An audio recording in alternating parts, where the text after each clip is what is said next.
আসসালামু আলাইকুম। ইজি মেথডের পক্ষ থেকে তোমাদেরকে অনেক অনেক শুভেচ্ছা ও অভিনন্দন। আশা করি তোমরা সবাই অনেক বেশি ভালো আছো। আজকে আমি তোমাদের অষ্টম শ্রেণীর গণিত বইয়ের ৭.১ অনুশীলনী থেকে অঙ্ক করব। আশা করি তোমরা ভিডিওর শেষ পর্যন্ত থাকবে। এখন আমরা ৪ নম্বর অঙ্ককে সমাধান করব। ৪ নম্বর অঙ্ক মধ্যে প্রশ্ন দেওয়া আছে a square a equal 4 b equal 6 c equal 3 হলে 4a square b square minus 16a b square c plus 16b square c square এর মান নির্ণয় করো। এক কথায় আমাদের a ইকুয়াল 4 b ইকুয়াল 6 এবং c ইকুয়াল 3 দেওয়া আছে। তাহলে 4a square b square minus 16a square b square c plus 16 b square c square এর মান বের করতে হবে। তাহলে আমরা প্রথমে যে মানগুলো দেওয়া আছে সেগুলো আমরা লিখি। দেওয়া আছে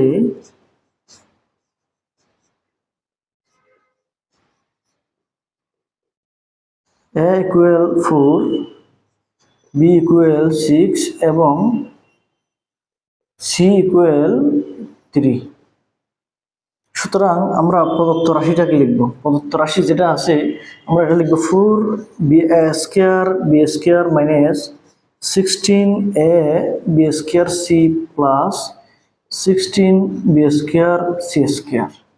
এখন আমরা এই প্রদত্ত রাশির মধ্যে আমরা শুধুমাত্র প্রথম পদ এবং শেষ পদ এই দুটো পদকে আমরা ভালো করে দেখব।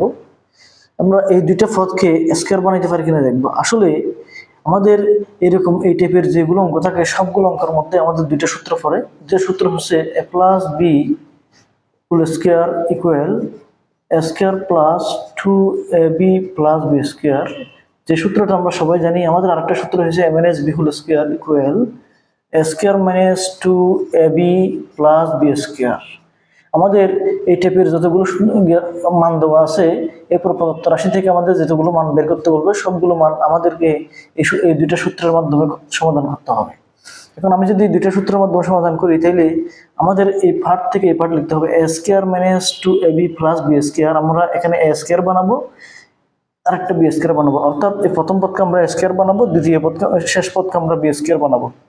a স্কয়ার বি স্কয়ার বানাতে পারলে আমাদের মাঝখানে 2ab টা অটোমেটিকলি মিলে যাবে, অর্থাৎ a square minus 2ab plus b square হয়ে যাবে। তখন আমরা এই পার্ট সমান এই অংশটা লিখব। এখন 4a স্কয়ার বি স্কয়ার যেখানে আছে এখানে আমরা এটাকে a স্কয়ার কেমনে বানাবো। কোথাও যদি a স্কয়ার বি স্কয়ার থাকে তাহলে সেটাকে আমরা a b হোল স্কয়ার লিখতে পারি।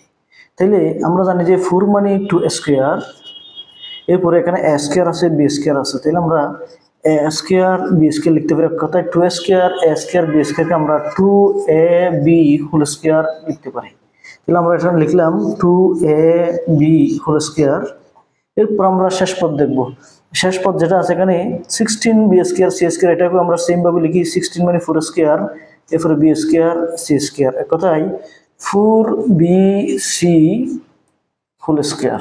তাহলে আমরা শেষ পদ এখানে যেহেতু প্লাস আছে আমি প্লাস দিয়ে লিখবো। তাহলে 4bc হোল স্কয়ার। এক কথায় আমরা প্রথম পদকে বানাইলাম, দ্বিতীয় পদকে বি বানাইলাম, এটাকে a স্কয়ার বানাইলাম, এটাকে বি স্কয়ার বানাইলাম। a স্কয়ার এবং বি স্কয়ার বানানোর পরে এখানে যদি মাইনাস থাকে আমরা এখানে মাইনাস বসাবো, এখানে যদি প্লাস থাকে আমরা এখানে প্লাস বসাবো। প্লাস বসানোর পরে দেখো a স্কয়ার এবং বি স্কয়ার বানাইলাম, যদি প্লাস সূত্র হয় প্লাস 2ab হতো।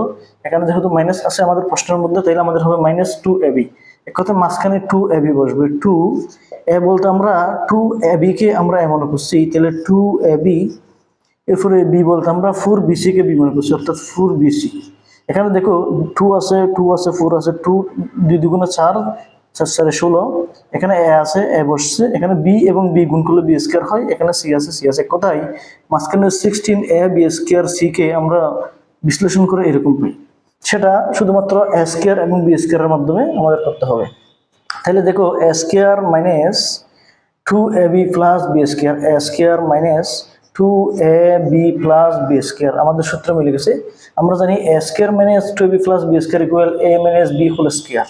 তাহলে আমরা লিখতে পারি, আমরা 2ab কে যেহেতু a মনে করছি, 4bc কে যেহেতু আমরা b মনে করছি, আমরা লিখতে পারি a minus b whole square.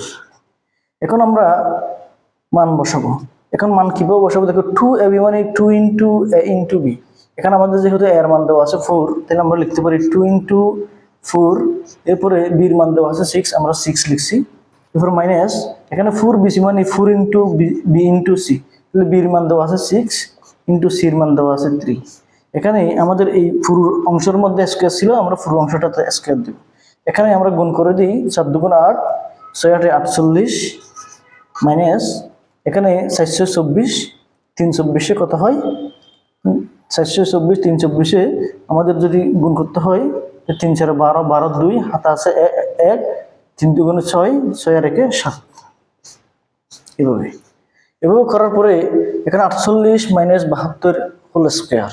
এখানে 48 মাইনাস 72 হোল স্কোয়ারকে আমরা যদি করতে চাই, এখানে 72 যেহেতু বড়, 48 যেহেতু ছোট, এখানে আমরা একটা যে বিষয় বলি, আমরা বীজগণিতের বিয়োগ করার সময় আমাদের চিহ্নের দিকে তাকাতে, এখানে এটা প্লাস এটা মাইনাস, দুইটা চিহ্ন ভিন্ন হলে সবসময় কি হয়, বিয়োগ হয়। তাইলে এখানে 72 থেকে 48 বিয়োগ যাবে, 72 থেকে 48 বিয়োগ করলে 2 থেকে 8 যেতে পারে না, এখান থেকে নিলাম 12, 12 থেকে 8 গেলে 7 হয়। এরপরে এটা কত হয়ে গেছে 6, 6 থেকে 4 গেলে 2 হয়। আর বিয়োগের সময় সব সময় বড়টা চিহ্ন বসে, এখানে বড় পদ হয়েছে 72, তাইলে 72 এর আগে মাইনাস আছে, মাইনাস বসে কত মাইনাস 24 স্কোয়ার। যদি মাইনাস 24 স্কোয়ার হয় তাহলে এখানে আমরা মাইনাস 24 স্কোয়ারকে 24 স্কোয়ার লিখতে পারি। আমরা মাইনাস 24 স্কোয়ারকে 24 স্কোয়ার লিখতে পারি। কীভাবে লিখতে পারি দেখো, কোথাও যদি আমাদের মাইনাস এস হোল স্কোয়ার থাকে তাহলে আমরা এটাকে মাইনাস এ ইন্টু মাইনাস এ, অর্থাৎ মাইনাসে মাইনাসে প্লাস এ ইন্টু এ সমান এ স্কোয়ার।